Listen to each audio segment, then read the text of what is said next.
भगवते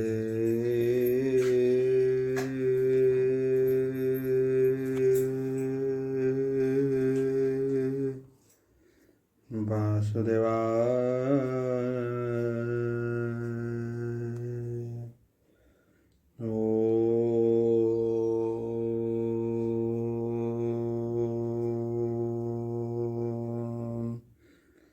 नमो भगवते वासुदेवाय।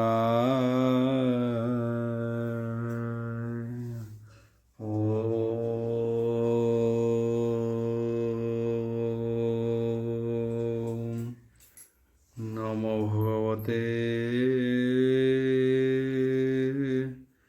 वासुदेवाय। यथा मंगलाचरण भागिशा यस्य वदने लक्ष्यसु यच्च वक्ष्यसि यस्य हृदय वसति तनुश्रियं भजे विश्वसर्वदिवा लक्षणं श्रीकृष्णाख्य परोध्याम जगद्धाम नमामि तत् माधव माधवश्च सर्वसिद्धि विनायते वन्दे परस्परत्यं परस्परं प्रियलोकं मूकं करोति वाचालं पङ्गुं लङ्घयते गिरि यत्कृपाहतमः वन्दे परमानन्दो माधव। जो ब्राह्मण रुद्रेण तु स्तुतन्ति दैवस्तव देवसङ्गवदवस्यन्ति जो समज्ञ ध्यानवसते गदगदे मनसा पश्यन्ति जो योगिना जो सन्देह बुद्धिसुरासुरा देवायस्तुते नमः। नारायणं नमस्कृत्यं नरचैव नरोत्तमं देवी सरस्वती व्यासं ततो जयमुदीरयं निर्गलं कल्पितं फलविमुखाभिद्रव्ययुक्तं पिबतं भागवतं रसमालयं प्रभु। सप्ततिनितम अध्याय दशम स्कंद सप्ततिनितम अध्याय। शुक उवाच बोल प्रबंधवार हरि बोल एबे हो शुण कुरुवीर द्वारकापुरे हे हलधर श्रुरुदर हसन सन्दे विजयन्ताल ध्वज मध्ये निज सेवक संगे मेले मिलिले नंदहर गोकुले रामर आगमन शुणी गोपाले गोपोहर तरुणी मिलिले रामहर छामुरे मंगल द्रव्य घेनी करे आनंदे रोहिणी नंदन गोपी को कले हे आलिंगन गोपी मिलिले हे भाव भरी रामचरणी हे हृदय धरी शिरे देव आशिर बदने हे चापी पाद चापिले छाड़िले चित मन देख हर सेरे बहती रमण बंदिले नंद हर चरण यशोदा पाद तले पड़ी शोक बदने हे कर जोड़ी आनंद यशोदा सुख भोले राम को बसाइले कोले चिर विच्छेद हृदय जाची अश्रु पूजित हवेनी आखि बदनु नस्पुहुरे वचन निवेड़े कले हे आलिंगन बोलंती शोक भर होई जगतेश्वर तुम दुई निराशा कलह मोर घरे मुए शरण तुम्भर गोपनगर वृद्ध जने मिलिले राम सन्निध्याने राम न मिले हे जणे जणे गोपाल वृद्धଙ୍କ चरणे तुल्य वयस गोप जने संगे जे थिले हे वृंदावने राम को देखी स्नेह भरे कोल करती ही सुख भरे स्नेह बंधने हे बंधु संगे राम जे थिले हे नाना रंगे निबिड़ भिड़ी ही कोल करे आनंद साग हरे बिड़िले आए मन्ते जणे हे जण कोल କରି ବସିଲେ ହେ କମେଳ କ୍ଷୀର ପାୟସ ମଧୁର ରସେ ରାମଙ୍କୁ ଭୁଞ୍ଜାହାଇ ହରସେ ବିଶ୍ରାମ କରାହାଇ ଗୋପାଳେ ବସି ପୁଛନ୍ତି ହି ଏକ ମେଳେ ନେତ୍ରେ ପୂରିତ ଅଶ୍ରୁ ଜଳ ପୁଛନ୍ତି ବନ୍ଧୁଙ୍କ କୁଶଳ କୃଷ୍ଣ ଚରଣେ ହେ ମନ ଦେଇ ସମ୍ଭ୍ରାମେ ନ ପାହାରନ୍ତି କହି ବିଷୟ ସୁଖ ନ ଜାଣନ୍ତି କୃଷ୍ଣ ଶରଣ କୃଷ୍ଣ କୁଶଳ ପଚାରନ୍ତି ହେ ରାମ କମହଳ ଲୋଚନ କହତୁ ଯାଉ ଦୁଃଖ ମନ କୃଷ୍ଣ ଯେ ଗଲେ ହେ ମଧୁବନ ତାର ସଙ୍ଗତେ ହେ ଆମ୍ଭ ମନ ବନ୍ଦୀ ହୋଇଲା ପ୍ରେମ ଭର ଏବେ ଦେଖ ଚର୍ମ ଡୋଳ ପୁତ୍ର କଳତ୍ର ଧନ ପାଇ ଆମ୍ଭେ ସ୍ମରଣ ତାର କାହିଁ ଆମ୍ଭର ଭାଗ୍ୟ ମଲା କଂସ ନିଶ୍ଚନ୍ତେ ହେଲା ଯଦୁବଂଶ ସକଳ ରିପୁ ଦଳ ମାରି ଦ୍ୱାରକାପୁରେ ହେ ବିଜେ କରି ସୁଖେ ଅଛନ୍ତି ହି ଯଦୁନାଥ ଏଣୁଟି ଆମ୍ଭେ ହେ ଭାଗ୍ୟବନ୍ତ ଗୋପୀଏ ରାମଙ୍କୁ ଅନାଇ ବୋଲନ୍ତି ସ୍ନେହ ଭର ହୋଇ ହେ ରାମ କହ କୃଷ୍ଣ କଥା ଯେଣୁ ଛାଡ଼ିବ ମନୋବ୍ୟଥା ଲଭେ କିଛନ୍ତି ହି ପଦ୍ମନାଭ ମଥୁରା ନାରୀଙ୍କ ଦୁର୍ଲଭ ମାତା ଯଶୋଦା ନନ୍ଦ ପିତା ଏହାଙ୍କୁ କରି ହି ଠିକି ଚିନ୍ତା ଆମ୍ଭେ ତାହାଙ୍କୁ ଭଲେ ଜାଣୁ ସୁହୃଦପଣେ ପରିମାଣୁ ତାହାର ଅର୍ଥ ଆମ୍ଭ ଦୁଃଖ କହିବୁ ଶୁଣ ଚନ୍ଦ୍ରମୁଖ ମାତା ପିୟର ଭ୍ରାତୃଗଣେ ପତିତ ନୟ ଗୁରୁଜନେ ତାର ଆନନ୍ଦେ ହେ ଆମ୍ଭେ ଛାଡ଼ି ନିରତେ ପ୍ରିୟ ଭାବ ବୁଡ଼ି ସକଳେ ଛାଡ଼ି ତା ବିଶ୍ୱାସ ହୋଇଲୁ କଲା ସେ ନିରାଶ କ୍ଷଣକେ ଛାଡ଼ି ଆମ୍ଭ ଭାବ ନିର୍ଦ୍ଦୟ ହୋଇଲେ ମାଧବ ମଥୁରାପୁର ବନ୍ଧୁଜନ ମଧୁରେ କହନ୍ତି ବଚନ କ୍ଷଣ ସୁହୃଦ କୂଟମତି କେମନ୍ତେ ବିଶ୍ୱାସ କରନ୍ତି ତାହାର ଆତ୍ମା ତାର ନୋହେ ଭକତ ଜନ ତାକୁ ମୋହେ କୃତଜ୍ଞ ଭାବ ଦୃଷ୍ଟମତି ମଥୁରା ନାରୀ ନ ଜାଣନ୍ତି ତାହାର ବିଚିତ୍ର ବଚନ ବିସ୍ମୟ ଅନଙ୍ଗ ବର୍ଦ୍ଧନ ଦେଖିଲେ ହୋଇ ମୋହଗତ ଅନଙ୍ଗ ବାଣେ ଜଳିଚିତ କେତେ କହିବୁ ତାର ଗୁଣ ବୋଲନ୍ତି ସୁଖୀ ଜନେ ଶୁଣ ତାହାର କଥା କିମ୍ପା କହ ଶୁଣନ୍ତେ ଦହେ ପ୍ରାଣ ଦେହ ଆମ୍ଭେ ନ ଯାଉଁ ତାର ସଙ୍ଗେ ଏତେ ଦିବସ ନାନା ରଙ୍ଗେ ସେ ଯେ ଆମ୍ଭର ସଙ୍ଗେ ନାହୁଁ କାଳ କି ଅଛୁ ସ୍ଥିର ହୋଇ ଏମନ୍ତେ ସ୍ନେହ ଭର ହୋଇ କୃଷ୍ଣର ରୂପେ ମନ ଦେଇ କୃଷ୍ଣର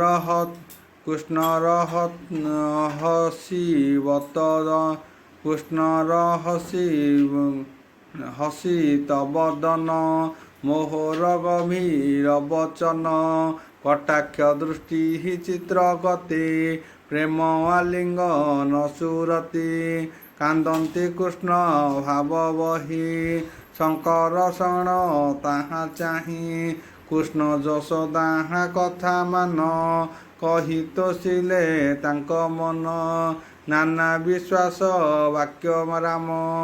ଗୋପୀଙ୍କ ଚିତ କଲେ ଶ୍ୟାମ ସେ ରାମ ଗୋବିନ୍ଦ ବିଶ୍ୱାସେ ଗୋପେ ରହିଲେ ବେନି ମାସେ ମଧୁ ମାଧବ ମାସ ବେନି ଗୋପୀଙ୍କ ପ୍ରିୟ ଭାବ ଘେନି ସେ ରାମ ଯୋଗ ମାୟା ବଳେ ଗୋପ କାମିନୀ ସଙ୍ଗ ମେଳେ ନିତ୍ୟ ରଜନୀ କାଳ ବେଳେ ଗୋପୀ କାମିନୀ ସଙ୍ଗ ଖେଳେ ବିସ୍ତାରୀ ଯୋଗ ମାୟା ଗତି ଯମୁନା କୂଳେ ଯଦୁପତି ଚନ୍ଦ୍ର କିରଣ ବନ୍ଧାବନ ସୁଗନ୍ଧବହ ପବନ ନାରୀ କାମିନୀ ଗଣ ମଧ୍ୟେ ବସି ତାରା ମଣ୍ଡଳେ ଜେହ୍ନେ ଶଶୀ ଏମନ୍ତେ ପରୀକ୍ଷିତ ଶୁଣ ଜଳଧିପତି ଯେ ବରୁଣ ବାରୁଣୀ ନାମେ ହେଦାନନ୍ଦିନୀ ରାମର ପ୍ରିୟ ଭାବ ଘେନି ବରୁଣ ବିଶ୍ୱାସ ବଚନେ ବେଗେ ମିଳିଲେ ବୃନ୍ଦାବନେ ବୃକ୍ଷକୋଟରୁ ସୁନା ରୂପେ କହିବା ରାମ ରସ ମିପେ ତାର ସୁଗନ୍ଧ ବନବାସେ ରାମ ମିଳିଲେ ଦେଖି ପାଶେ ଗୋପୀ ସହିତେ ବଳରାମ ଆନନ୍ଦେ କଲେ ମଧୁପାନ ବାରୁଣୀ ପାନେ ହେ ବୋଳ ହୋଇ ଗୋପୀଏ ରାମ ଯଶ ଗାଇ ନାନା କୌତୁକ ସେ କାନନେ ରାମଙ୍କୁ ସେ ବି ସୁଧ ମନେ ବୋଲନ୍ତି ରାମ ବୃକ୍ଷ ତଳେ ବରୁଣୀ ପାନେ ମତ ଭୋଳେ ମଧ୍ୟ ମୃଦୁଗ ବେନି ଆଖି ମଞ୍ଜୁ ମତ କୁଞ୍ଜର ପ୍ରାୟ ଲକ୍ଷୀ ଶୋଭିତ ଶ୍ରବଣ କୁଣ୍ଡଳ ହୃଦେ ଲମ୍ବଇ ବନମାଳ ମୁଖ କମଳେ ମନ୍ଦହାସ ଝାଳେ ଜଡ଼ିତ ନୀଳବାସ ରବି କିରଣେ ହେ ଶ୍ରମ ପାଇ ବୋଲନ୍ତି ଯମୁନାକୁ ଚାହିଁ ଆସ କାଳିନ୍ଦୀ ମୋର ପାଶେ ସକଳ ଶ୍ରମ କର ନାଶ ହାତ ଜଳେ କରିହି ଅବଗାହା ଶ୍ରମ ନ ରହୁ ମୋର ଦେହ ଯମୁନା ରାମ ବାଣୀ ଶୁଣି ମଦିରା ମର୍ତ୍ତ ପ୍ରାୟ ମଣି ଅବଜ୍ଞା କରିହି ରାମ ବାଣୀ ତରଳେ ହେବ ତରଙ୍ଗିନୀ ତା ଦେଖି ରାମ କୋପ ଭରେ ତୀକ୍ଷ୍ଣ ଲଙ୍ଗଳ ଧରି କରେ କାଳନ୍ଦୀ ମଧ୍ୟେ ହଳ ସ୍ଥାପି କୋପେ ବୋଲନ୍ତି ବିଶ୍ୱରୂପୀ ରେ ପାପି ଏଡ଼େ ହେ ଗର୍ବ ତୋର ଅବଜ୍ଞା କଲୁ ବାକ୍ୟ ମୋର ତୁ ମତେ କରୁ ଅବହେଳା ଆଜ ପାଇବୁ ପ୍ରତିଫଳା ଲଙ୍ଗଳ ଅଗ୍ରେ ତୋତେ ଧରି କାଟିବି ଖଣ୍ଡ କରି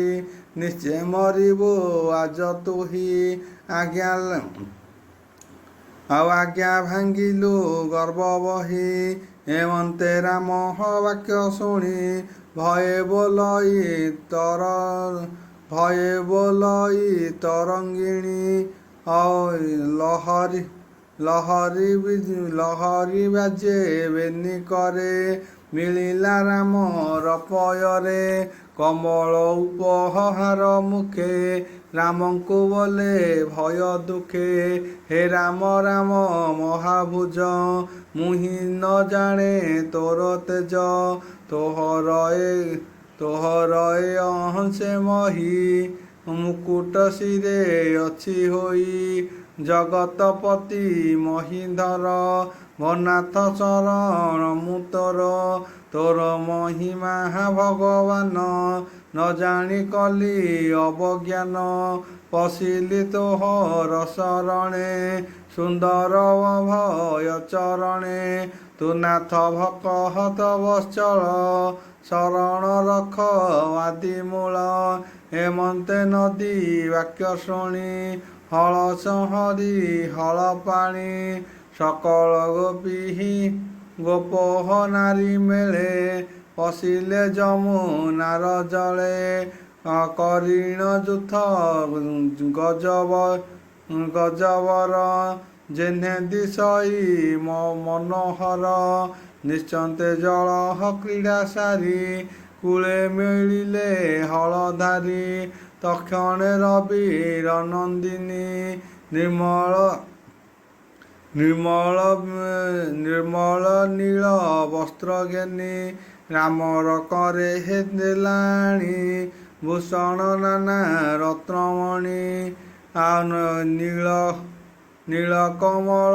ମାନ ଗଳେ ଦେଖି ମିଳିଲା ପାଦ ତଳେ ନୀଳ ବସନ ଅନୁପମ ଆନନ୍ଦେ ପିନ୍ଧି ବଳରାମ ଭୂଷଣ ନାନା ରତ୍ନକୂଳ ହୃଦେ ଲମ୍ବଇ ବନମାଳ ଚନ୍ଦନ ଲେପି ଦେହେ ଦିଶିଲେ ଇନ୍ଦ୍ର ହସ୍ତ ପ୍ରାୟେ ଶୁଣ ହୋ ଅଭିମନ୍ୟୁ ସୁତ ଯମୁନା କୂଳେ ରାମ କୃତ୍ୟ ଅଦ୍ୟାପି ବୃନ୍ଦାବନ ଦିଶେ ଯମୁନା ବଜ୍ରେ ବହି ଆସେ ଯମୁନା ବକ୍ରେ ବହି ଆସେ ଆଉ ଅନନ୍ତ ବଳି ବଳରାମ ତାର ଚରିତ ଅନୁପମ ଯମୁନା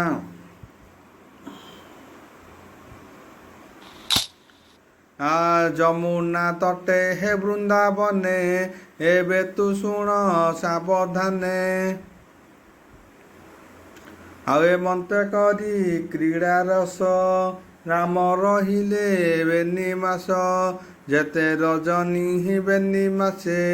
ଗୋପୀଏ ବୃନ୍ଦାବନ ଦିଶେ ରାମର ପ୍ରିୟ ଭାବ ମିଶି ଜାଣିନ୍ତି ଗଲା ଏକ ଦିଶି ସେ ରାମ ପାଦ ପଦ୍ମ ତଳେ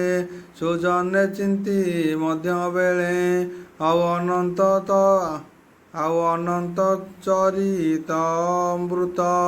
କହଇ ବିପ୍ର ଜଗନ୍ନାଥ ଇତି ଶ୍ରୀମଦ୍ଭାଗବତେ ମହାପୁରାଣେ ପରମାସ୍ୟା ସଂହିତା ଦଶମ ସ୍କନ୍ଧେ ଉତ୍ତରାଧି ବଳଦେବ ବିଜये ଯମୁନା କର୍ଷଣ ନାମ ସପ୍ତତମ ଅଧ୍ୟାୟ।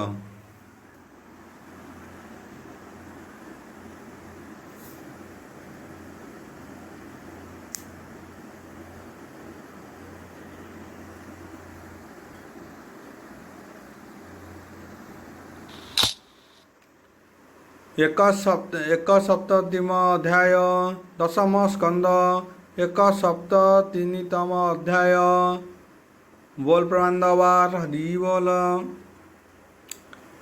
ଆଉ ଆନନ୍ଦ ମନେ ହେ ବ୍ୟାସ ସୁତ ବୋଲନ୍ତି ଶୁଣ ପରୀକ୍ଷିତ ଗୋପୀ ଯେ ଗଲେ ହଳ ହସ୍ତ ଏବେ ହୋ ଶୁଣ ଭାଗବତ ଆଉ ପଣ୍ଡ୍ରକ ନାମେ ହେ ନୃପବର ପୁରୁଷ ଦେଶେ ତାର ଘର କୃଷ୍ଣର ଜନ୍ମ କର୍ମବାଣୀ ଶୁଣି ନିରତେ ମନେ ଗୁଣି ନିର୍ଗୁଣ ବ୍ରହ୍ମ ଯେବେ ଅଂଶେ ଜନ୍ମ ହୋଇଲେ ଯଦୁ ବଂଶେ କେମନ୍ତେ ଦେଖି ବିଲୋଚନେ ନିତ୍ୟ ଭାବଇ ଶୁଦ୍ଧ ମନେ ଏତେ ବିଚାରି ହୃଷ୍ଟ ମନ ଶରୀରୁ ହେବେ କୃଷ୍ଣ ଜନ୍ମ କୃଷ୍ଣ ଚିହ୍ନ ଓಂ ଭୁର୍ଭୁବଃ ତସ୍ୟ ବିଦୁର୍ବରେଣ୍ୟଂ ଭର୍ଗୋଦେବସ୍ୟ ଧୀମହି ଧିୟୋ यो न प्रचोदयात्। शांति शांति पृथ्वी शांति।